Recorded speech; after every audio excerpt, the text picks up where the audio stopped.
দর্শক আসসালামু আলাইকুম। আজকে মঙ্গলবার আফতাবগঞ্জ হাট থেকে জানাচ্ছি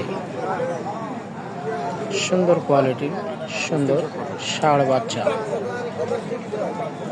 আমি এখন বর্তমান বড় ষাঁড় হাটে আছি, আপনাদেরকে দেখাচ্ছি। দেখেন কত সুন্দর সুন্দর শাহিওয়ালের ষাঁড় বাচ্চা আজকে মঙ্গলবার আফতাবগঞ্জ হাটে।